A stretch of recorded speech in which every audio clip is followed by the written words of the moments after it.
عزیزان گرامی قدر، سوگواران شہدائے کربلا و اسیران کربلا، خالق کائنات نے اپنی تمام تر مخلوقات میں سب سے بہتر اور سب سے افضل جس مخلوق کو بنایا اسے انسان کہا گیا، اور اس نے انسان کی خلقت پہ ناز کیا۔ خالق نے آواز دی، انا خلقنا الانسان فی احسن تقویم، کہ بے شک ہم نے انسان کو بہترین نظام پہ خلق کیا۔ ظاہر سی بات ہے ہر بنانے والے کو اپنی بنائی ہوئی بہتر چیز پہ ناز ہوتا ہے۔ اس نے زمین بنایا، اس نے آسمان بنایا، اس نے چاند، ستارے، پہاڑ، دریا، درخت سب کچھ بنایا، مگر ان سب کی خلقت پہ ناز نہیں کیا۔ جس مخلوق کی خلقت پہ قدرت نے ناز کیا اسے انسان کہتے ہیں، اور حضرت انسان کو مقام انسانیت پہ رکھنے کے لیے اس نے مسلسل 1,24,000 معصوم رہبروں کا انتظام کر دیا۔ یہ مسلسل کیوں آتے رہے؟ اس لیے تاکہ کسی ایک لمحے بھی انسان اپنے مقام انسانیت سے نیچے نہ آنے پائے، انسان وقار انسانیت سے پست نہ ہونے پائے، انسان کی جو قدر و قیمت ہے وہ کہیں مجروح نہ ہونے پائے۔ اور یہ بات لازمی ہے، ہر بنانے والا یہ چاہتا ہے کہ ہم نے جو چیز بنائی ہے اس کی قیمت اعلیٰ سے اعلیٰ ہی رہے، کبھی گھٹنے نہ پائے، اس کی ویلیو کبھی ڈاؤن نہ ہونے پائے۔ تو اب ظاہر سی بات ہے، اب خالق نے سب سے افضل انسان کو بنایا تھا تو وہ بھی یہ چاہتا تھا کہ ہم نے جسے سب سے بہتر بنایا ہے اس کی ویلیو کم نہ ہونے پائے، اس کا وقار کم نہ ہونے پائے، اس کی عظمت گھٹنے نہ پائے۔ کیونکہ جب پہلا انسان بنایا تو میں نے کل عرض کیا تھا اسے کسی اور خصوصیت کی بنیاد پر منصب نہیں دیا تھا، اسے منصب دیا تھا علم کی بنیاد پر، اسے خلیفہ بنایا تھا علم کی بنیاد پر، اور وہ بھی علم ایسا کہ جتنا حاصل کرے اسی پہ باقی نہ رہے بلکہ اس میں بڑھانے کی طاقت اس کے پاس ہو۔ جب پہلے خلیفہ کی صفت یہ ہو کہ نام سے جو دیے گئے ہیں ان کے ذریعے سے اس تک پہنچ جائے جس نے نام بتائے ہیں، تو اب ظاہر سی بات ہے کہ اس میں سب سے بہتر اور اعلیٰ ہستی اگر یہ کہتی ہوئی نظر آئے کہ مجھے رسول خدا نے علم کے 1000 باب سکھائے تھے، میں نے ہر باب سے 1000 باب اور بنائے ہیں، صلوات پڑھ دے محمد و آل محمد۔ غرض جو سلسلہ رکھا ہے وقار انسانی کو محفوظ رکھنے کے لیے، اس سلسلے اور اس وقار کو باقی رکھنے والے جوہر کو علم کہا جاتا ہے۔ وہ اصل موضوع، اصل پوائنٹ جو ہے وہ علم ہے۔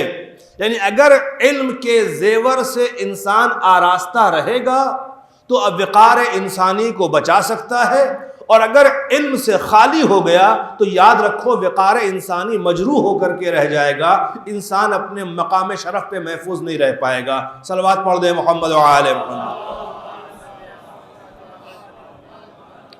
پہلی بات تو اپنے ذہنوں میں محفوظ کر لیں، اگر ہم اپنے وقار اور اپنی عظمت اور اپنی قدر و قیمت کو باقی رکھنا چاہتے ہیں تو سب سے لازمی چیز کا نام علم ہے۔ جب علم لازمی شے ہے ہمارے وقار کو بچانے کے لیے تو اب ضرورت اس بات کی تھی کہ وہ خالق ہمارے وقار کو محفوظ رکھنے کے لیے ایسے علماء بھیجے، ایسے صاحبان علم کا انتظام کرے کہ جن کا علم کائنات میں بے مثال ہو، جن کا علم کائنات میں بے نظیر ہو، جن کے علم کی دنیا میں کوئی بہرحال مثال ثانی نظر نہ آتی ہو۔ اور اس لیے لازم تھا کہ اب وہ جسے بھیجے اپنے پاس سے پڑھا کر کے بھیجے، یہاں پڑھنے کے لیے نہ بھیجے، کیونکہ اگر وہ یہاں کسی سے پڑھے گا تو جس سے پڑھے گا وہ اس سے بہتر ہوگا۔ اور جو اس سے بہتر ہوگا اس کے سامنے کہیں نہ کہیں زانو ادب طے کرنا پڑے گا، کہیں نہ کہیں اپنے آپ کمتر محسوس کرنا پڑے گا۔ لہٰذا اس خالق نے جس کی ذمہ داری ہدایت تھی، اس نے اس چیز کا انتظام کیا کہ ہمارا وقار محفوظ رہے، لہٰذا انہیں بھیجا جنہیں پڑھا کے بھیجا تھا، وہاں سے سکھا کے بھیجا تھا، علم دے کر کے بھیجا تھا، تاکہ ایسا نہ ہو کوئی یہاں آ کر کے سیکھنے والوں میں شامل ہو جائے۔ تو مجھے کہہ لینے دیجئے، وہ ایک معیار قدرت نے قائم کر دیا، منصب خدا اسے ملے گا جو وہاں سے پڑھ کر کے آئے، یہاں پڑھنے والے اس کے منصب کے حقدار نہیں ہوا کرتے۔ صلوات پڑھے محمد و آل محمد۔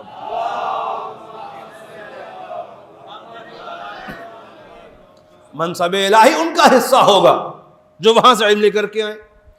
اب بات یہاں آتی ہے کہ اس وقار کو سلامت رکھنے انہوں نے 1,24,000 نبی بھیج دیے۔ میں اپنے موضوع تک آ جاؤں۔ ان 1,24,000 انبیاء نے مسلسل زحمتیں اٹھائیں، الہی پیغام کو پہنچایا۔ سب کا مشن مشترک یہ تھا کہ بندہ ایک معبود کو مانے، عبد معبود واحد کی پرستش کرے، یعنی سارے بندے ایک خدا کو مانے، ایک سے زیادہ خدا کے ماننے والے نہ ہوئے۔ توحید کا پرچار سب کا مشن تھا۔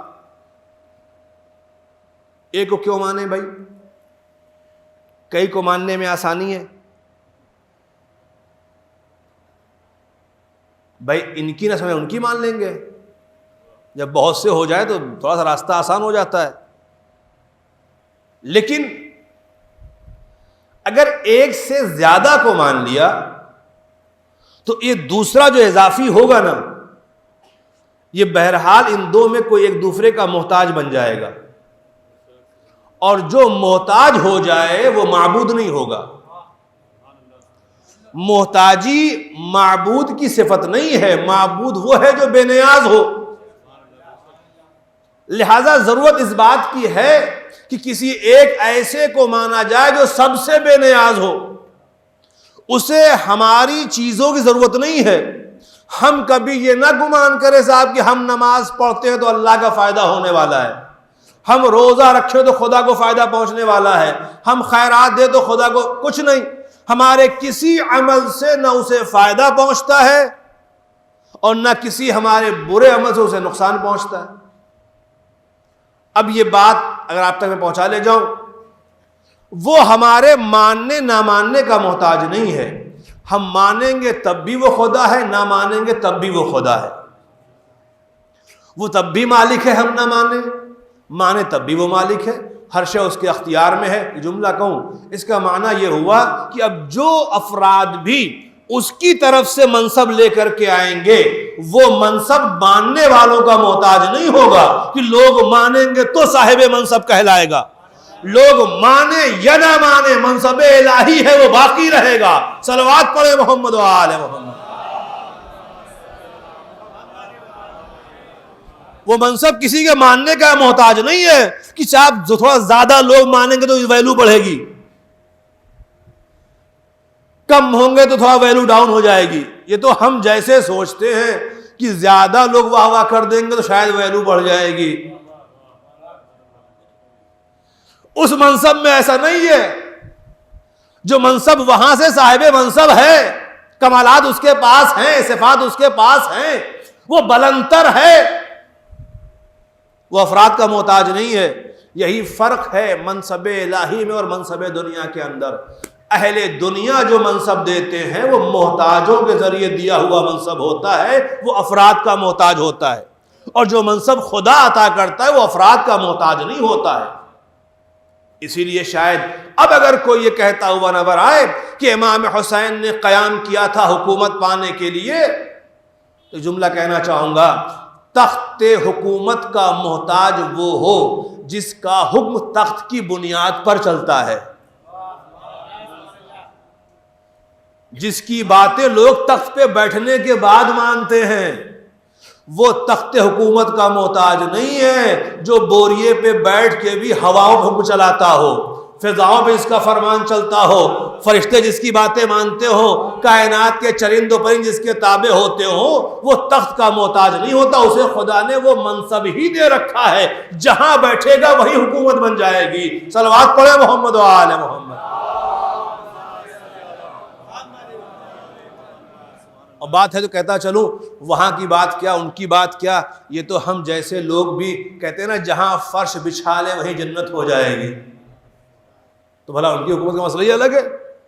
تو خدا نے جنہیں منصب دے کر، میں اپنی بات پہ آ جاؤں، انہیں منصب دے کر کے بھیجا ہے، وہ کسی کے محتاج نہیں ہے، وہ عدد کے محتاج نہیں ہے، وہ کسی کی تعریف کے محتاج نہیں، کسی کے ماننے کے محتاج نہیں ہے، وہ صرف اس لیے آئے ہیں تاکہ انسانی قدر و قیمت سلامت رہے۔ جس وقار پہ خدا نے انسان کو خلق کیا تھا وہ وقار باقی رہے، انسان اپنے بلند مقام سے پست نہ ہونے پائے۔ لہذا 1,24,000 معصوم نبی بھیج دیے کہ ان کی باتیں مانتے رہنا، انہیں فالو کرتے رہنا، ان کی پیروی کرتے رہنا، نتیجے میں کیا ملے گا؟ تمہارا وقار باقی رہے گا، تمہاری شان باقی رہے گی، تمہاری عظمت باقی رہے گی۔ مسئلہ یہاں تک کوئی مسئلہ نہیں ہے، باتیں آتی رہیں، کوئی نبی ایسا نہیں گزرا جس کی مخالفت نہ ہوئی ہو، کوئی معصوم ہادی ایسا نہیں گزرا جس کے مخالف نہ رہے ہوں، جسے راہ تبلیغ میں زحمت نہ اٹھانی پڑی ہو، جسے اذیت نہ پہنچائی گئی ہو، مگر تاریخ گواہ ہے لوگ اذیتیں پہنچاتے رہے، یہ اللہ کے بھیجے ہوئے رسول کبھی اپنے مشن سے ہٹے نہیں ہیں، اپنے مشن سے ہٹے نہیں ہیں۔ اس کا معنی یہ ہے جب انسان راہ حق پہ ہوتا ہے تو زحمتیں اسے راستے سے ہٹا نہیں پاتی ہیں، جب حق پہ ہونے کا یقین ہو جائے تو مصیبتیں اس کے راستے بدل نہیں پاتی ہیں۔ اب بات یہ تھی کہ جہاں تک سلسلہ نبیوں کا رہا، ہمارے آخری نبی، یعنی ہمارے نبی جو نبیوں کے آخری نبی ہیں، نبیوں کے سردار، ان کی آمد ہے، آپ تشریف لائے۔ بعض اوقات ہمارے یہاں بچوں کا اسلام شروع ہوا ہمارے نبی سے، کیا ایسا ہے؟ کیا اسلام کا آغاز ہمارے نبی سے ہے؟ قانون اسلام جو اللہ کا بنایا ہوا قانون ہے، اس کا آغاز ہمارے نبی سے نہیں ہے، وہ تو جب سے کائنات میں بشریت ہے تب سے قانون خدا ہے، اور وہی قانون قانون اسلام ہے۔ انبیاء بھی مسلمانوں میں رہے، ما سبق انبیاء بھی۔ اب یہ جو آپ عیسائی یا یہودی کہتے ہیں، تو جناب عیسیٰ وہی توحید کا پیغام تو لے کر کے آئے تھے، اب ان کے ماننے والوں نے ان کی باتیں نہ مان کر کے انہیں اپنے مزاج سے ماننا شروع کر دیا۔ کاش میں اپنی بات پہنچا لے جاؤں آپ تک۔ ان کی باتیں نہ مان کر کے، وہ جو کہتے رہے اسے نہیں مانا، اپنے مزاج سے انہیں ماننا شروع کر دیا، اپنے اعتبار سے اس کے اندر تبدیلیاں شروع کر دی، اپنے اعتبار سے کتاب بدل دی، اپنے اعتبار سے فرامین تبدیل کر دیے۔ یوں کہہ دوں شاید جو انہیں اچھا لگا اسے دین سمجھا، جو اچھا نہیں لگا اسے چھوڑ دیا۔ نتیجہ کیا نکلا؟ اسی قانون توحید کے پیروکاروں میں 3 کو ماننے والے پیدا ہو گئے، تثلیث کے قائل ہو گئے، جناب عیسیٰ کو خدا کا بیٹا سمجھ بیٹھے، اصل مقصد سے بھٹک گئے۔ کب ہوا؟ جب لوگوں نے اپنی پسند کو دین سمجھا، قانون کو دین نہیں مانا۔ مجھے معاف کیجئے گا، یہ فقط بات سنانے کے لیے نہیں ہے، یہ آج سیکھنے کے لیے بھی ہے۔ جس دور میں اللہ کے بھیجے ہوئے نمائندے کے قانون پہ عمل نہ کر کے لوگ اپنی چاہتوں کو دین سمجھنا شروع کر دیں گے، تبھی یہ خرابیاں پیدا ہوں گی، نئے نئے فرقے بنتے چلے جائیں گے۔ صلوات پڑھے محمد و آل محمد۔ ہمیں جو اچھا لگے وہ وہی دین ہے، جو ہمیں سمجھ میں نہ آئے وہ دین نہیں ہے۔ شاید اسی لیے مولا حسین نے کہا تھا الناس عبید الدنیا، لوگ کیا ہیں؟ دنیا کے بندے ہیں، اللہ کے بندے نہیں ہیں، اللہ کے بندے نہیں ہیں، یہ دنیا کے بندے ہیں۔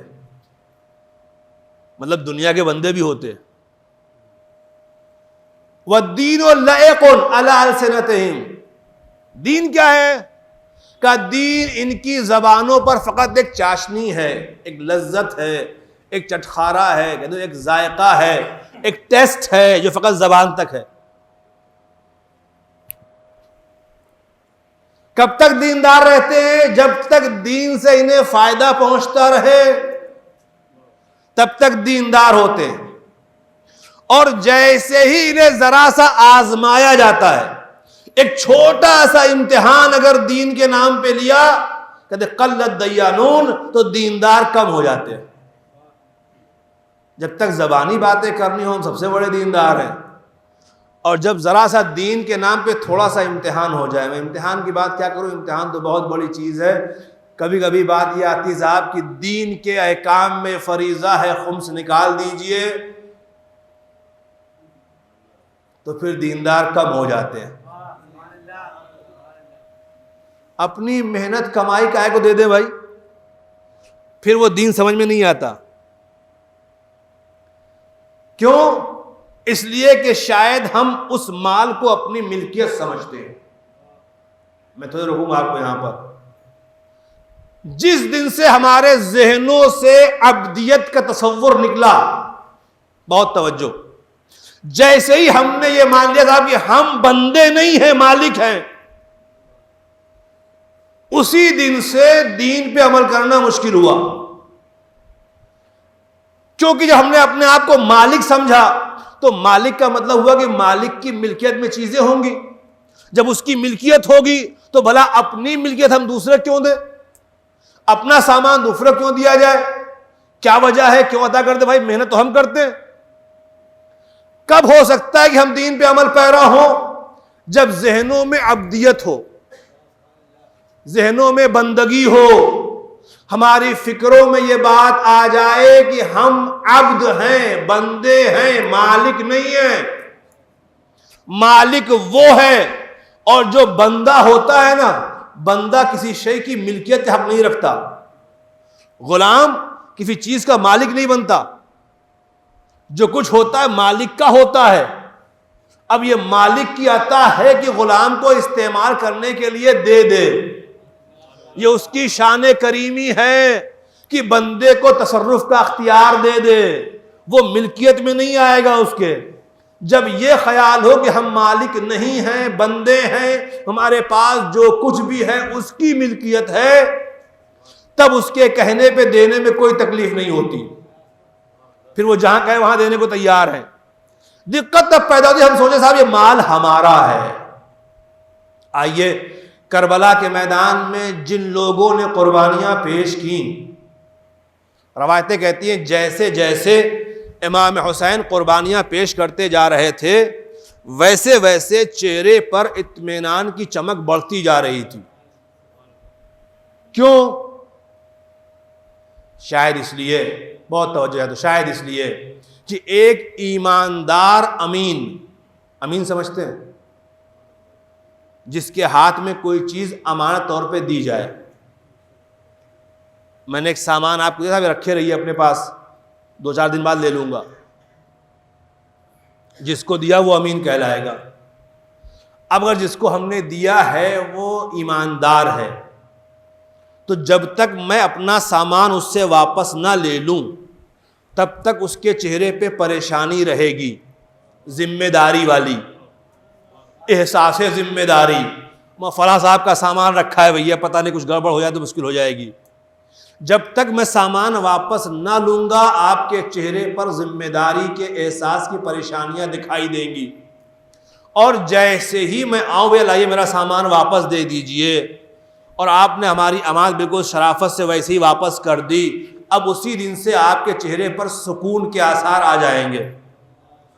بھائی جس کی امانت تھی میرے پاس اس کو ویسے میں نے پہنچا دی بھیا، اب ذمہ داری ادا ہو گئی، چہرے پہ سکون کے آثار دکھائی دیں گے۔ عزیزان محترم، اتنی سی بات اگر آپ سمجھ جائیں میری منزل آسان ہو جائے گی۔ مولا حسین کے چہرے پر سرزمین کربلا میں امانت ایمانداری کے ساتھ آپ محسوس کریں تو سکون کی چمک بڑھ رہی تھی، اس لیے کہ اللہ کی دی ہوئی ہر نعمت کو اللہ کی امانت سمجھ رہے تھے۔ یہ خدا کی امانتیں ہیں جو میرے پاس ہیں، اور جیسے جیسے خدا اپنی امانتوں کو واپس لے رہا تھا ویسے ویسے سکون میں اضافہ ہوتا چلا جا رہا تھا. صلوات پڑھ دے محمد و آل محمد. جبکہ یہ امانتیں کہیں اولاد کی شکل میں ہیں, کہیں بھائی کی شکل میں ہیں, کہیں دوست کی شکل میں ہیں, کہیں عزیز کی شکل میں ہیں. یہ امانتیں ہیں جو جانوں کی شکل میں ہیں, مگر تصور ہے امانت پروردگار ہے, وہ لے لے, اس سے اچھا کیا ہے؟ اطمینان بڑھتا ہے. ہمارے ساتھ پریشانی کیا ہوتی ہے, ہم اس کے دیے ہوئے مال کو اپنی ملکیت سمجھ بیٹھتے ہیں, یہ ہمارا ہے اب کیوں دیں. اگر وہی تصور ہمارے پاس بھی ہو کہ جو کچھ خدا نے ہمیں دیا ہے وہ ہمارا نہیں ہے, اس کا ہے, ہم صرف امانت دار ہیں, ہمیں سپرد کیا ہے, اب اس کی شان کریمی کہتا ہے استعمال بھی کر لو, اپنی ضرورتیں پوری کر لو, کوئی دقت نہیں ہے. وہ اسی میں پھر دوسرا حصہ بھی سمجھو نا. اگر اتنی بات سمجھ جائیں آپ تو بڑا آسان ہوتا ہے راہ حق میں قربانی دینا, پھر بڑا آسان ہوتا ہے دین کی راہ میں خرچ کرنا, پھر بہت آسان ہوتا ہے اپنی آخرت کے تصور کے ساتھ اپنی قیمتی اشیاء قربان کرنا. ایک صلوات پڑھ دے محمد و آل محمد.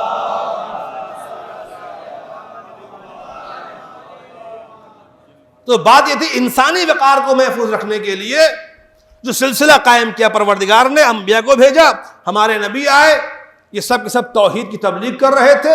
صحیح نبیوں کے سردار ہمارے نبی اپنے زمانے میں تشریف لائے, آخری نبی تھے سلسلے کے. یہاں تک ساری باتیں واضح ہیں آپ کے سامنے, مجھے آگے بڑھنا ہے. وہ دور آ گیا کہ ہمارے آخری نبی دنیا پہ رخصت ہو گئے. حضور کے جانے کے بعد سن 11 ہجری سید الانبیاء کی دنیا سے رخصتی ہے, اور 11 ہجری سے 61 ہجری یہ 50 سال ہے صرف.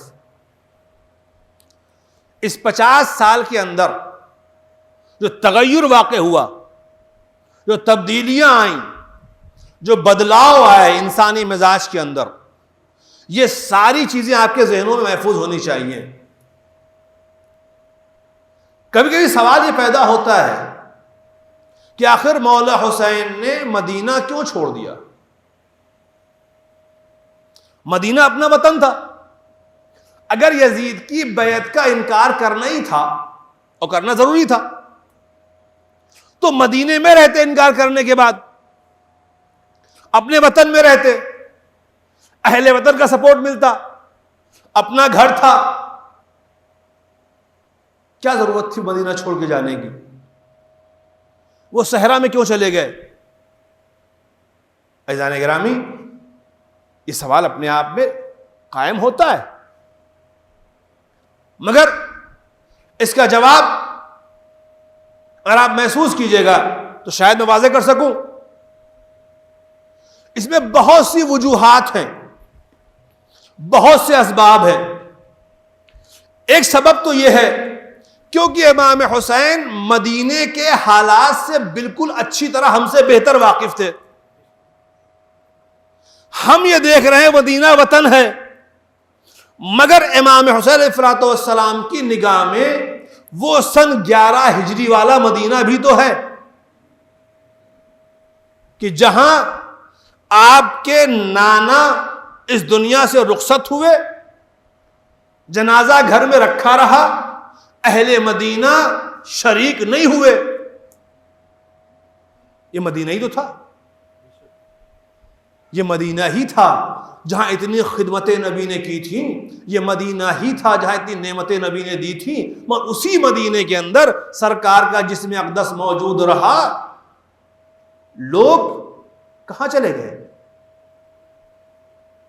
فرض کیا تھا؟ غسل و کفن کا اہتمام ہوتا, لاشا دفن کیا جاتا. یہ سب چھوڑ کر کے سب مدینے کے لوگ کدھر چلے گئے؟ ظاہر سی بات ہے, میں نے کہا مجھ سے بہتر مولا حسین اہل مدینہ کے مزاج کو پہچانتے ہیں. امام کی نگاہ میں اس دن کا مدینہ ہے کہ جب نانا کے جسم اطہر کو چھوڑ کر کے لوگ حکومت کا فیصلہ کرنے کے لیے نکل گئے. اور بس اتنی ہی سی بات نہیں ہے, اس کے فوراً بعد کی منزل بھی تو مولا حسین نگاہ میں ہے نا. یہ وہی مدینہ تھا کہ جہاں لوگوں نے اسی دروازے پہ حملہ کر دیا. کوئی باہر سے آئے تھے حملہ کرنے والے؟ کیا شہر مدینہ کے لوگ اس گھر کی عظمت کو نہیں جانتے تھے؟ کیا شہر مدینہ کے افراد اس دروازے کی اہمیت سے واقف نہیں تھے؟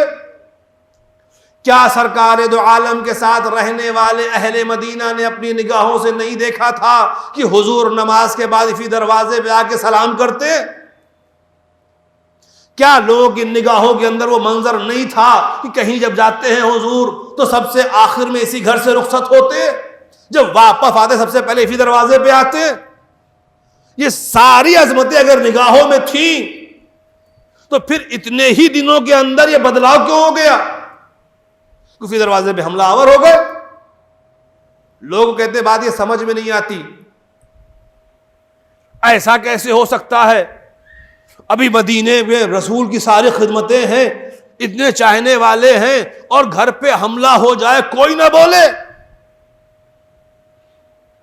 بھائی میں بڑے ادب سے کہنا چاہوں گا، قبلہ آپ کے ساتھ رہتے ہیں، آپ کے محلے میں رہتے، دینی خدمات انجام دے رہے ہیں مدتوں سے آپ کے ساتھ، بچوں کو تعلیم دے رہے ہیں، آپ کو دین سکھا رہے ہیں، خدمتیں انجام دے رہے ہیں. خدا نہ کردہ اگر آپ میں سے کسی ایک کو خبر ہو جائے کہ حضور کے دروازے پہ 4 آدمی حملہ کرنے کے لیے آئے ہوئے ہیں، کیا کریں گے آپ؟ گھر میں بیٹھے رہیں گے سکون سے؟ ہوگا مولوی صاحب کے ہم سے کیا مطلب ہے؟ ایسا ہو سکتا ہے؟ میں جوانوں سے پوچھ رہا ہوں. بھائی جس عالم نے آپ کو، جو عالم دین آپ کا، نے آپ کو دین سکھایا، اگر خدا نہ کردہ 4 افراد وہاں کھڑے ہو جائیں اس ارادے سے، تو آپ سب کی حمیت اور غیرت بے قراری سے تڑپے گی اور آپ وہاں تک حمایت کے لیے پہنچ جائیں گے. ایسا کیسے ممکن ہے سرکار دو عالم کے دروازے پہ لوگ آ جائیں اور تمام اہل مدینہ خاموش رہیں؟ اس کا مطلب آپ لوگ جو ہے خالی جھوٹ ہی گڑھ لیتے ہیں ایسے ہی. بھائی یہ تو ہوتی ہی بات نا. آپ کہتے ہیں وہاں حملہ ہو گیا، ایسے ہم کیسے مان لیں حملہ ہو جائے گا؟ کوئی پورا مدینہ کوئی بولے گا ہی نہیں. میں نے کہا حضور مجھے معاف کیجیے گا، انسان اس خدمت گزار کے دروازے پر آنے والی مصیبت میں تب کھڑا ہوتا ہے جب اس کی غیرت زندہ ہو، جب اس کا ضمیر بیدار ہو، جب اس کی فکروں کا سودا نہ ہوا ہو، جب اس نے اپنے ضمیر کو حکومت کو بیچا نہ ہو، تب اس میں اتنی جرت پیدا ہوگی اس کے مقابلے میں کھڑا ہو کر کے بولے گا. مگر جہاں ضمیر بک چکے ہو، فکروں کا سودا ہو چکا ہو، سروں پر حکومت کی تلواریں رکھ دی جا چکی ہو، وہاں اچھے کی ہمت نہیں پڑتی. اب آپ اس زمانے کی کیا بات کرتے ہیں؟ میں پورے عالم اسلام سے پوچھنا چاہتا ہوں، مملکت عربیہ سعودیہ کے اندر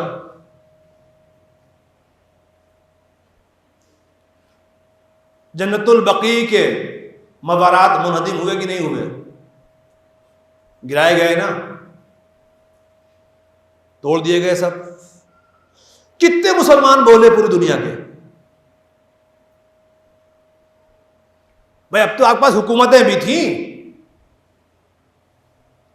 بھائی کتنی مسلم کنٹریز ہیں، بھائی سب کی نظر میں کم سے کم اس مقام کا احترام ہے کہ نہیں ہے؟ خاموشی کیوں ہے؟ آج تو آپ ان کے ماتحت بھی نہیں ہیں، الگ ملک ہے آپ کا، بولیے. آج پوری دنیا کا بیچارہ مسلمان جو ہمارے ملکوں سے، دوسرے ملکوں سے سرکار دو عالم کی محبت میں ان کے شان میں نعت پڑھتا ہوا، کاش مدینے گلیاں مل جاتی ہیں اور مد خضرہ مل جاتا، پڑھتا رہتا ہے ملک کے اندر، یہاں پڑھتا ہے، اور جب وہاں پہنچتا ہے اس کا دل مچلتا ہے کہ روضہ رسالت مآب سے اپنے جسم کو مس کرے. ہمت ہے؟ گھیر دیا گیا ہے، چھو گے تو کوڑے پڑیں گے. کیوں نہیں بولتا عالم اسلام؟ کیوں خاموش ہے؟ کیوں چپ ہے؟ آج کیا پریشانی ہے؟ آج تو آپ کی اپنی اپنی حکومتیں الگ الگ، آپ سب بولیے مل کے، پورا مسلمان بولے پوری دنیا کا، یہ غلط ہو رہا ہے، یہ پابندی میں کیوں رکھا گیا ہے، مزارات کیوں نہیں بنتے ہیں، یہ ویرانی کیوں ہے بقیع کے اندر. اما اتنی صدی گزرنے کے بعد، اتنی ترقی پانے کے بعد، جب آج کا مسلمان اتنا زیادہ بے غیرت و بے حیا ہو گیا ہے کہ بقیع کی ویرانی اسے برداشت خاموش بیٹھا ہوا ہے، تو بھلا کیسے ہم مانیں کہ اس دور کے مدینے والے اتنے باحیا ہو سکتے ہیں کہ وہاں احتجاج کے لیے کھڑے ہو جاتے؟ صلوات پڑھے محمد و آل محمد۔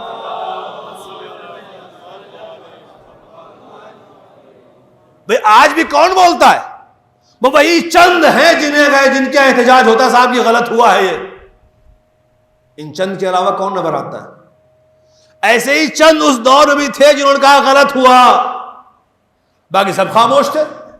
تو لوگوں کا سکوت کسی واقعے کے نہ ہونے کی دلیل نہیں ہوتی، ورنہ آج بھی آپ دیکھ لیں جو حالات ہیں، سب خاموش بیٹھے ہوئے حالات کیا ہے سعودی کے اندر دیکھ لیجئے۔ اور کمال کی بات اب تو یہ ہے کہ جس شہر کے تقدس کی بنیاد پر وہاں ہر لمحہ حرام حرام حلال حلال ہوتا رہتا ہے، کہ زری چھو دیا تو غلط ہو گیا، روزے کے پاس آ گئے تو غلط ہو گیا، حد ہے صاحب کہ ان قبروں کے قریب آپ کھڑے ہو گئے تو حرام ہو گیا، بھاگو نکال دو۔ جنہیں ہر لمحہ دین یاد آتا ہے، آج انہی شہروں میں فعل حرام کے مراکز کھولے جا رہے ہیں، سنیما ہال کھل رہے ہیں، کلبز کھل رہے ہیں۔ اب کہاں گئی شریعت آپ کی؟ اب کہاں گیا دین آپ کا؟ اب کیوں خاموش ہیں آپ؟ جو کھلے عام قانون الہی خلاف ہو رہا ہے وہاں کیوں چپ ہے؟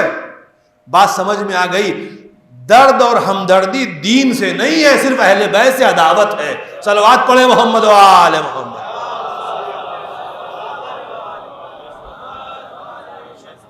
اور کر رہا اب جو حالات آج آپ کے سامنے، آپ دیکھ لیجیے دنیا کے سامنے، وہ سارے مراکز کھلتے جا رہے ہیں، آپ کوئی اعتراض نہیں ہے۔ ایک بیچارہ چاہنے والا اگر سرکار دو عالم کے روضہ اقدس کو ہاتھ سے چھو دے تو آپ کو تکلیف ہونے لگتی ہے، پھر شرک کو حرام دکھائی دینے لگتا ہے۔ کیوں؟ اس لیے کہ آپ نہیں چاہتے کہ انسانی وقار جو خدا نے انسان کو رتبہ دیا تھا، اس وقار پہ انسانیت باقی رہے۔ آپ نہیں چاہتے کہ انسانی قدر و منزلت جو خالق نے انسان کو عطا کی تھی وہ محفوظ رہے۔ آپ جانتے ہیں کہ اگر عالم انسانیت کلی طور پر ان مقدس ہستیوں کی پیروی کرے کہ جنہیں خدا نے منصب دے کر کے بھیجا ہے، تو انسان بلندی کی منزلوں کو آسانی سے پالے گا۔ اس لیے آپ وہاں سے دور کرنا چاہتے ہیں، آپ ہمیں جدا رکھنا چاہتے ہیں۔ یہ دیکھیں، میں بڑے ادب سے کہنا چاہوں گا اور بہت اطمینان کے ساتھ کہنا چاہوں گا آپ خدمت میں، اب ایک بات آئی ذہن میں، صاحبان فہم بیٹھے ہوئے، شاید اپنی بات پہنچا لے جاؤں، پڑھے لکھے لوگ بیٹھے ہوئے ماشاءاللہ سے۔ ایک بچہ ہے، ایک نوجوان ہے قوم کا ہماری، اس کا ایڈمیشن ہونا تھا آپ کے بھوپال کے سب سے اے گریڈ اسکول کے اندر، وہ کون سا مجھے نہیں پتا۔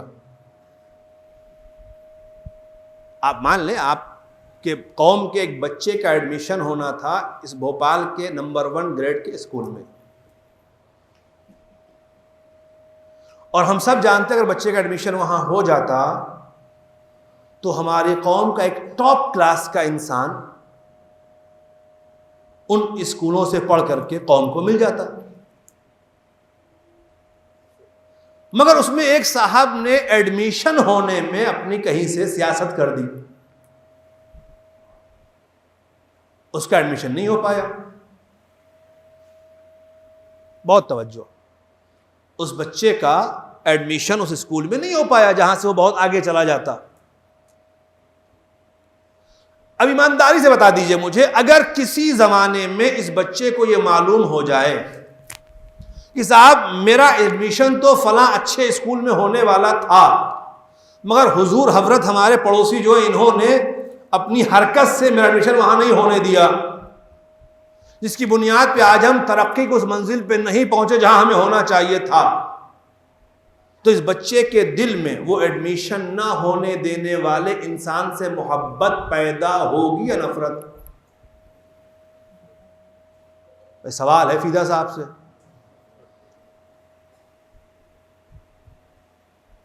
محبت ہوگی نا اس سے، تو کہ بھائی زحمتوں سے بچا لیا ہے، وہاں پڑھتا تو محنت کرنی پڑتی، اسے دن رات پڑھنا پڑتا ہے، اسے کہیں چلا گیا آرام سے گھوم پھر رہا ہے، کوئی دقت ہی نہیں ہے. ہوتا کہ نہیں ہوتا؟ کیا ہوگا؟ محبت ہی نفرت ہوگی؟ نفرت ہوگی. کاش میں اپنی بات پہنچا لے جاؤں آپ تک.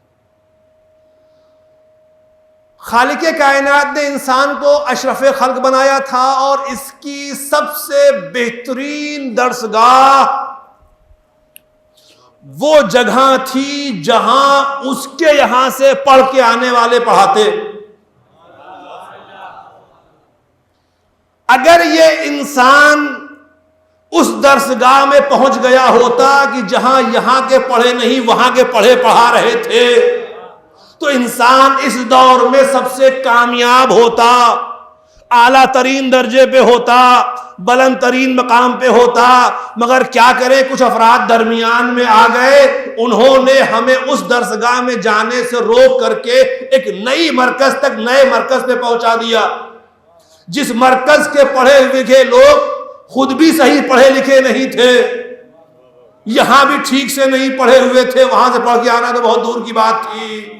اب میں پورے عالم انسانیت سے پوچھنا چاہتا ہوں، اگر آج عالم انسانیت ترقی کی منزلوں پہ نہیں ہے تو اس کا ذمہ دار کون ہے؟ بھئی وہی افراد تو ہوں گے جنہوں نے ہمیں اس اسکول میں نہیں جانے دیا. اب جنہوں نے نہیں جانے دیا، انسانیت کی بنیاد پر ان سے محبت نہیں ہونی چاہیے، نفرت ہونی چاہیے. صلوات پڑھے محمد و آل محمد. بھیا میں نے اپنی بات پہنچائی، صلوات پڑھ دے محمد و آل محمد.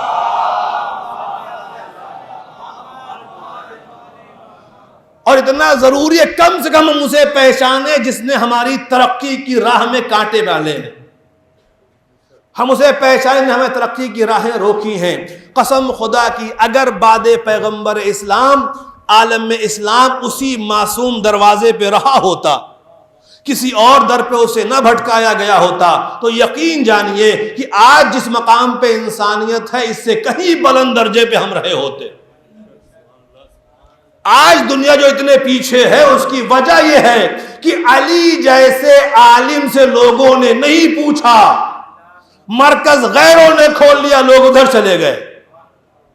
جو یہ کہتا رہا کہ ہم یہاں سے وہاں سب کچھ جانتے ہیں، جو پوچھنا ہے پوچھو، اس سے سوال نہیں کیا گیا. اگر اس سے سوال کیا گیا ہوتا، شاید اسی لیے اس دور کے پڑھے لکھے صاحبان فکر و نظر نے یہ ایک حسرت کا اظہار کیا، اے کاش علی ہمارے زمانے میں ہوتے، یا ہم علی کے زمانے میں ہوتے تو ہم سر کے بال نہ پوچھتے، آسمان کی فضاؤں میں جانے کے راستے تلاش کر رہے ہوتے، ہم مریخ پہ پہنچنے کے راستے پوچھ کے ہوتے، ہم دنیا کی چیزوں کو مسخر کرنے قانون معلوم کر چکے ہوتے. انسانیت یہاں نہ ہوتی، انسانیت بہت بلندی کے معراج پہ پہنچ چکی ہوتی. ایک صلوات پڑھ دے محمد و آل محمد. مگر کب ہوتا؟ جب ہم اس بارگاہ سے وابستہ ہوتے، جب اس بارگاہ سے جڑے ہوتے. یاد رکھیے گا، جن کی ذمہ داری تھی انسانی قدر و منزلت کو محفوظ رکھنا، جب بھی کسی دور میں کوئی ایسا اٹھا جس نے وقار انسانی کو مجروح کرنا چاہا تو ان لوگوں نے ذمہ داری سنبھال لی. ہم سب کچھ برداشت کر سکتے ہیں، اللہ کی بہترین مخلوق کے وقار کو مجروح ہوتے ہوئے نہیں دیکھ سکتے. احسن خلق پر، احسن تقویم پر خلق ہوئی مخلوق کی عظمت کم ہوتے ہوئے ہم برداشت نہیں کر سکتے. بات میں اپنی منزل پہ آ گیا. اسی لیے امام حسین، بات تھی مدینہ کیوں چھوڑ دیا، میں نے کہا مدینے کے حالات سے باخبر تھے مولا حسین، حالات دیکھ چکے تھے.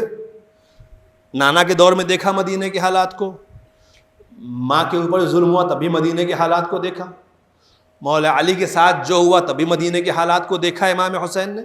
اور اسی مدینے میں، اسی مدینے کے اندر اپنے بھیا حسن پہ ہوتے ہوئے مظالم کو بھی دیکھا تھا امام حسین نے. مدینہ ہی تو تھا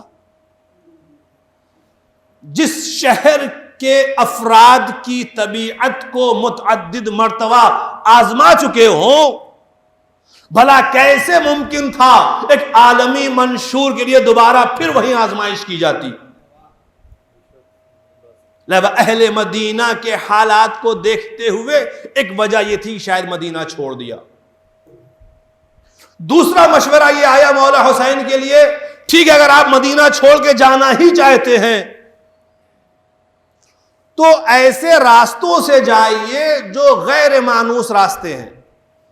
مطلب عام روڈ سے مت جائیے جہاں سب چلتے ہیں، وہ سائڈ کے راستوں سے جہاں عام لوگ نہیں چلتے ہیں، گلی کوچوں کے راستوں سے یا پہاڑیوں کے پیچھے کے راستوں سے جائیے تاکہ آپ سکون سے حکومت کے جاسوسوں سے محفوظ رہ سکیے. بلکہ بعد کا جس طرح سے عبداللہ بن زبیر چھپ کر کے رات میں نکل گئے مدینے سے مکے کی طرف، ویسے آپ بھی کہیں اندھیرے میں نکل جائیے تاکہ محفوظ رہ سکیے.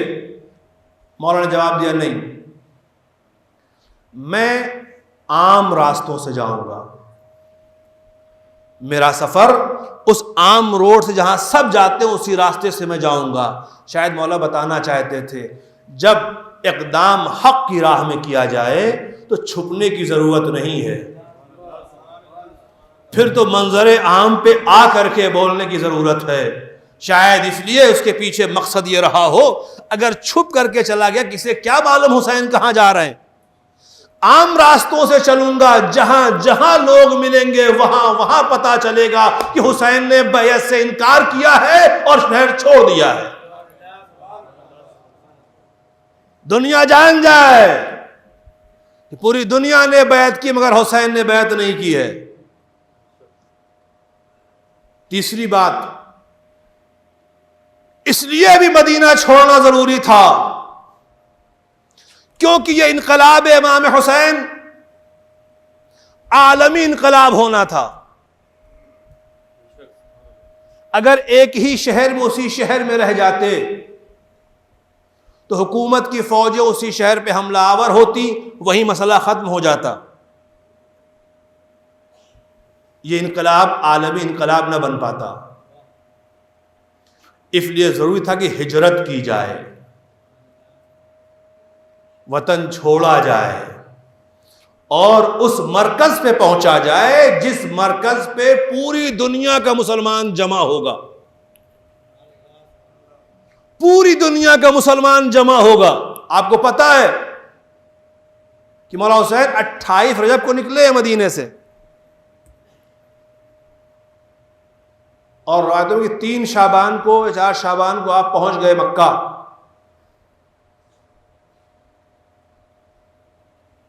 اور اس وقت سے لے کر کے 8 ذی الحجہ تک مکے میں رہے.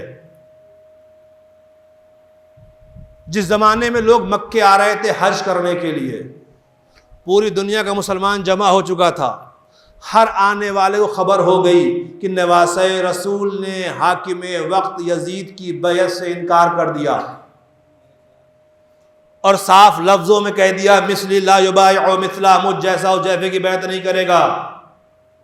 اپنی طہارت کا بھی اعلان کر دیا، اس کی خباثت کا بھی اعلان کر دیا، دونوں کی مثلیں بتا دیں، صاف کہا یہ بیعت نہیں ہو سکتی. اور یہ بات بھی یاد رکھیے گا جس وقت امام حسین نے انکار کیا ہے نا اس وقت تک کہیں سے کوئی خط نہیں آیا تھا، کوئی دعوت نہیں ملی تھی، کوفے سے کوئی لیٹر نہیں آیا تھا، کسی نے اپنے یہاں نہیں بلایا تھا.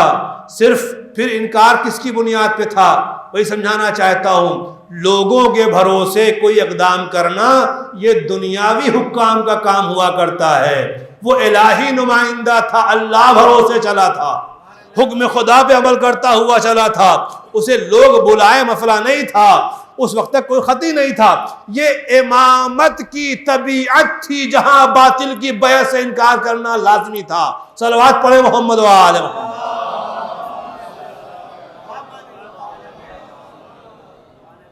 کوئی بلا رہا نہیں، ابھی کوئی خط نہیں آیا، مکے پہنچ چکے ہیں، اس کے بعد خطوط آنا شروع ہوئے. موقع نہیں میں عرض کروں اس سلسلے میں. مکے آ گئے اور جب سب یہاں آ گئے تو معلوم صاحب یہاں کیا ہوا، نواسہ رسول نے بیعت سے انکار کر دیا. جسے سب نے حاکم مان لیا تھا اسے حسین نے حاکم نہیں مانا. جس کے سامنے سب نے سر جھکا دیا تھا اس کے سامنے مولا حسین نے سر نہیں جھکایا. جسے سب اپنا امیر مان چکے تھے اسے امیر ماننے سے امام نے انکار کر دیا. اور قیامت تک آنے والے ہر حسینی کو پیغام دے دیا، باطل حکومت کے سامنے سر جھکا دینا یہ حسینیوں کی پہچان نہیں ہے۔ حسینی ہو تو حق و باطل میں تمیز کرنا سیکھو، صحیح و غلط میں فرق کرنا سیکھو، کیا جائز ہے کیا ناجائز ہے، کیا حق ہے کیا باطل ہے، کیا دین ہے کہاں بے دینی ہے، کیا صحیح ہے کیا غلط ہے، اس میں تمیز کرنا سیکھو۔ اگر نہیں اتنا فرق کر سکتے تو اپنے آپ کو حسینی مت کہو، پھر نہ کہو کہ ہم حسین والے ہیں۔ جسے قاتل و مقتول برابر نظر آئے وہ حسینی نہیں ہو سکتا، جسے ظالم و مظلوم برابر دکھے وہ حسینی نہیں ہو سکتا، جسے حق و باطل میں فرق نظر نہ آئے وہ حسینی نہیں بن سکتا۔ ضرورت ہے کم سے کم اتنی طاقت ملے کہ دونوں میں فرق کر سکے۔ یہ طاقت آتی کہاں سے ہے؟ میرے پڑھنے سے آ جائے گی؟ آپ کے سننے سے آ جائے گی؟ پڑھنے سننے پہ نہیں آتی ہے۔ خالق کائنات نے صاف لفظوں میں اعلان کیا، اگر تم یہ چاہتے ہو کہ تمہارے اندر وہ طاقت پیدا ہو جس کے ذریعے بھی تم حق و باطل میں فرق کر سکو تو صرف ایک کام کرو۔ وہ کیا؟ آواز آئی، یا ایھا الذین آمنوا ان تتقوا اللہ یجعل لکم فرقانا۔ اے صاحبان ایمان، اگر تم تقوی الہی اختیار کر لو تو ہم تمہیں فرقان دے دیں گے۔ تم خوف خدا اپنے دل میں پیدا کر لو، ہم تمہارے اندر حق و باطل میں فرق کرنے کی طاقت دے دیں گے۔ یہ اعلان پروردگار ہے تو مجھے کہنے دیجئے، اس کا مطلب یہ ہوا کہ جو لوگ حق و باطل میں فرق نہیں کر پاتے ان کے پاس تقوی نہیں ہے، جو قاتل و مقتول میں تمیز نہ کر پائے ان کے پاس تقوی نہیں ہے، جو ظالم و مظلوم میں فرق نہ کر سکے اس کے پاس تقوی نہیں ہے، اور جس کے پاس تقوی نہ ہو اس کا امام علی نہیں ہو سکتا۔ صلوات پڑھے محمد و آل محمد۔ وہ امام المتقین ہیں، صاحبان تقوی کے امام ہیں۔ تقوی نے تو امام کہاں ہوئے؟ اور جس کو علی جیسا امام نہ مل پائے وہ بلند نہیں ہو سکتا، وہ کامیاب نہیں ہو سکتا، وہ ان منزلوں کو آسانی سے طے نہیں کر سکتا۔ عزیزان محترم، بس اپنی بات سمیٹ دینا چاہوں گا، وہ سلسلہ وہ انکار کر کے مولا حسین عالمی انقلاب بنا کر کے پھر چلے تھے، کیونکہ عالمی انقلاب بنانا تھا لہذا مدینہ چھوڑنا ضروری تھا۔ یہ تحریک عالمی ہو جائے تو پوری کائنات جان جائے کہ وہ باطل پر ہے، حسین حق پر ہیں۔ یہ انقلاب عالمی انقلاب تھا، قیامت تک کا انقلاب تھا۔ اور ایک بات ختم کر دوں میں اپنی، آپ ذرا محسوس کر کے دیکھیے، آخر ان حالات میں جہاں اتنا بڑا انقلاب برپا کرنا ہے اور اس انقلاب کو عالمی انقلاب بنانا ہے، اور یہ میں نے کل عرض کیا تھا آپ خدمت میں، یہ منشاء الہی تھا، منصوب الہی تھا، منشور پروردگار تھا۔ بعض لوگوں نے کہا، خود مولا حسین نے فرمایا کہ اللہ نے یہ چاہا ہے کہ میں قتل کیا جاؤں اور میرے گھر کی خواتین قیدی بنائی جائیں۔ جو منشاء الہی ہے، خدا نے چاہا۔ بعض لوگوں نے کہا جب اللہ نے یہی چاہا تھا، جو اللہ نے چاہا وہ ہو گیا، روتے کیوں ہو؟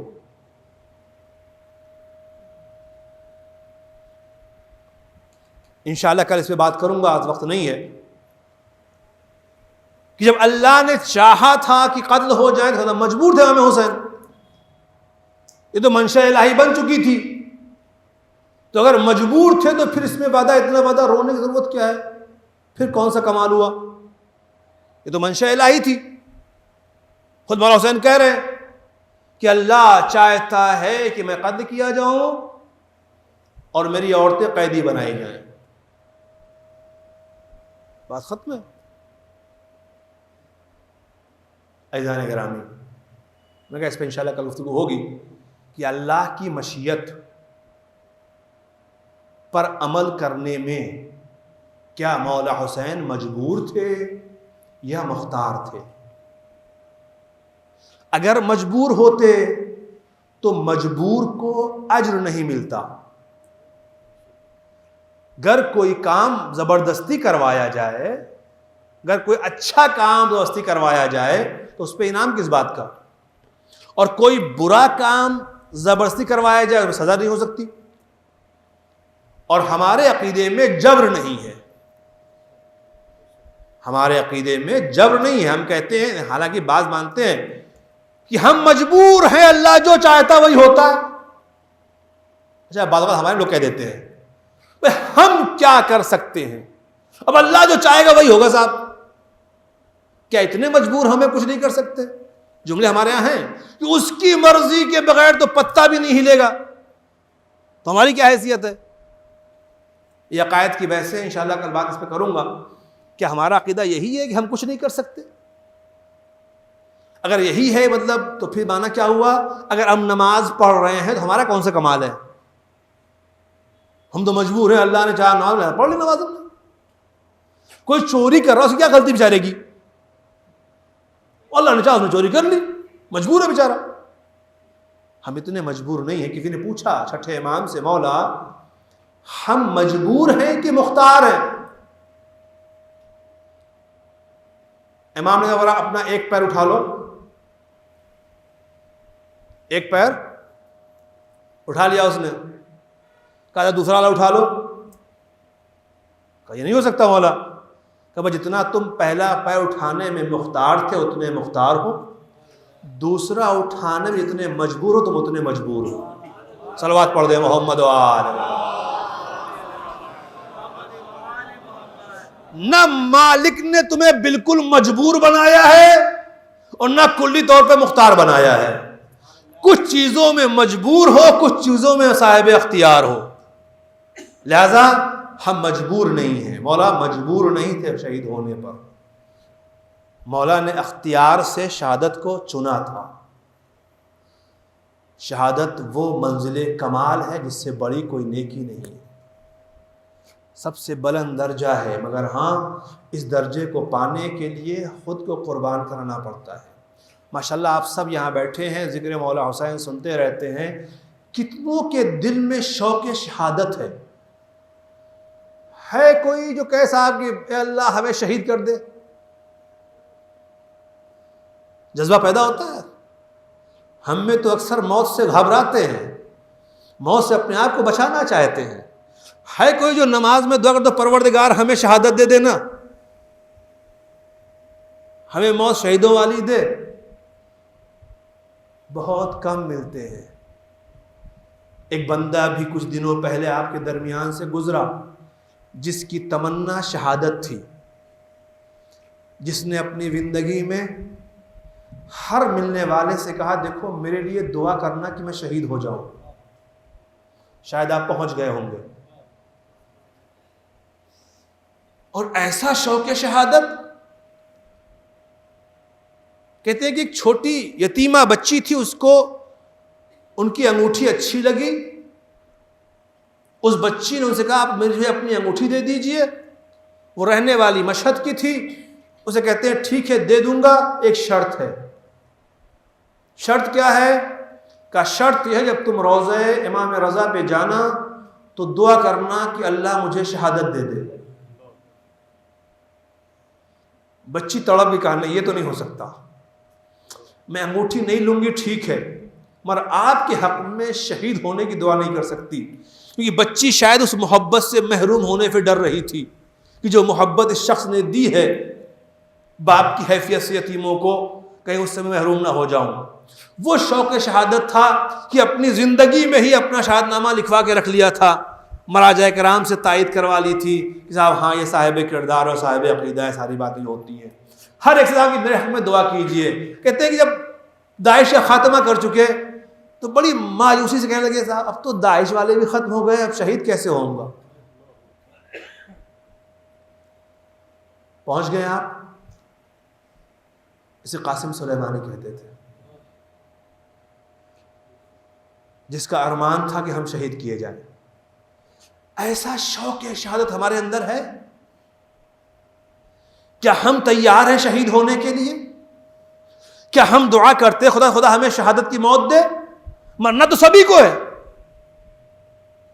دنیا سب کو جانا ہے, اور سب سے بہترین موت شہید کی موت ہوتی ہے. سب جاننے کے بعد بھی ہمارے لب یہ کہتے ہوئے کہیں نہ کہیں لرزنے لگتے ہیں کہ اللہ مجھے شہید کرنا, کہ ہم ڈرتے ہیں کہ ایسا نہ ہو کہ ہم قتل کر دیے جائیں. ہم مار دیے جائیں. مگر ہاں کربلا میں مائیں اپنے بچوں کو سجا کر کے مقتل میں بھیجتی تھی، بیٹا جاؤ جا کر کے شہید ہو جاؤ. اگر کوئی بچہ جانے میں تھوڑا سا دیر ہو گئی، اجازت نہیں ملی، تو اپنے بیٹے کو زندہ دیکھ کر کے ماں خوش نہیں ہوتی تھی. کربلا کی تاریخ کہتی ہے جب کسی ماں نے اپنے بیٹے کو زندہ دیکھا، ابھی تک تم زندہ ہو، تم مقتل میں نہیں گئے. عزیزو، یہ وہ جذبہ تھا، یہ وہ حوصلہ تھا، یہ وہ خالص محبت تھی، یہ وہ خالص بندگی تھی پروردگار کی، جہاں ماں اپنے گود کے پلے بچوں کو شہادت کے لیے مقتل بھیج رہی تھی. یوں ہی نہیں، روایتیں کہتی ہیں جو بچے کمسن تھے، مائیں انہیں اپنے ہاتھوں سے سجا کر کے چھوٹے چھوٹے نیمچے دے کر کے بھیجتی تھی. بیٹا تم مقتل میں نہیں گئے، ابھی تو ابھی تک زندہ ہو. جناب اون محمد جناب زینب کے سامنے موجود تھے. شہباز کہتی ہیں اون محمد تم ابھی تک گئے نہیں، کہاں بھیج رہی ہے ماں؟ اس میدان میں جہاں تیر برس رہے ہیں، جہاں تلواریں چل رہی ہیں، جہاں نیزے چل رہے ہیں، جہاں قاتل درندے بیٹھے ہوئے ہیں، کون بھیج رہا ہے؟ کوئی غیر نہیں، وہ ماں بھیج رہی ہے. جس ماں کو برداشت نہیں ہوتا اگر بیٹے کو ذرا سی چوٹ لگ جائے، ذرا سی تکلیف ہو جائے. عزیزو، یہ منظر ہے اس کربلا کی شہادت کے میدان کا کہ جہاں یہ حوصلہ اور جذبہ عورتوں میں بھی ہے، بچوں میں بھی ہے. بچے بھی کہتے ہیں کیا کریں اماں، اجازت نہیں مل رہی، ہم تو بار بار جاتے ہیں. یہ حوصلہ اور جذبہ. عزیزان گرامی، بس بات ختم کر دینا چاہوں گا، یہی تک نہیں ہے. ضعیف ترین افراد میں جو شوق شہادت، جوانوں میں شوق شہادت، ہر کوئی ایسا جانا چاہتا ہے. روایتیں کہتی ہر ایک پہلے جانا چاہتا، مولا پہلے ہمیں بھیج دیجئے، آقا پہلے ہمیں اجازت دے دیجئے. مگر منزلیں بڑی سخت ہیں. یہ تو وہ موقع ہے کہ جہاں مائیں اپنے بچوں کو فجا فجا کے مقتل میں بھیج رہی تھیں. عزیزان محترم، ایک موقع وہ بھی آیا کہ جب ماؤں کے ہاتھ پسے گردن سے بندھے ہوئے تھے اور مائیں بے کجاوا اونٹوں پہ بیٹھی ہوئی تھی، اور ان کی نگاہوں کے سامنے ان کے چھوٹے چھوٹے بچے انہی اونٹوں پر بٹھا دیے گئے تھے. روایت کہتی ہے جب اونٹ دوڑائے جاتے تھے تو وہ گود کے چھوٹے بچے جن کے چھوٹے چھوٹے ہاتھ ہوتے تھے وہ اپنی ماؤں کو اپنے ہاتھوں سے پکڑ لیتے تھے اور آواز تھی اماں ہمیں بچا لو. اونٹ دوڑتا تھا، بچے کا ہاتھ ماں سے چھوٹتا تھا، بچے اونٹ کی پشت کو پکڑتے تھے. وہ چھوٹے چھوٹے ہاتھ کب تک پشت کو پکڑ پاتے؟ ایک موقع وہ بھی آتا تھا کہ ماں کے سامنے اس کی گود کا چھوٹا سا بچہ اونٹ کی پشت سے زمین پہ گرتا تھا. بچہ ماں کو پکارتا تھا، ماں بچے کو بچا نہیں پاتی تھی، اور وہ ماں اپنی نگاہوں سے دیکھتی تھی اس کے گود کے چھوٹے سے بچے کے سینے کے اوپر اونٹ کا قدم پڑا. بچے نے چیخ ماری، ماں ہائے کہہ کے رہے. جزاکم اللہ آبادارو، یہ وہ منزل تھی جس محاذ کو ان خواتین نے تنہا طے کیا. اب تو کوئی اس ماں کے دل سے پوچھے جس کی نگاہ کے سامنے اس کا چھوٹا سا آغوش کا بچہ اونٹ کی ٹاپوں کے نیچے آ کر کے دنیا سے رخصت ہو گیا. اہل تاریخ کہتے یہی وجہ ہے کربلا سے لے کر کے شام تک کے راستے میں جا بجا چھوٹی چھوٹی قبریں ملتی ہیں. یہ قبریں کس کی ہیں؟ کہا یہ ان بچوں کی ہیں جو ماؤں کی گودیوں سے گر گر کر کے دنیا سے رخصت ہوئے. جزاکم اللہ آبادارو، تصور کر لیں یہ بات شاید میری ماں بہنیں محسوس کر سکے جن کی گود کا پالا بچہ ان کی نگاہ کے سامنے اس طرح سے رخصت ہو جائے اور ماں بے بسی کے عالم میں دیکھتی رہ جائے. عزیزو، صرف ان بچوں تک کی بات نہیں ہے، روایت کے جملے یہی ہیں. ایک موقع وہ بھی آیا کہ آقا حسین کے سینے پہ سونے والی ننھی شہزادی بھی نیچے گر گئی.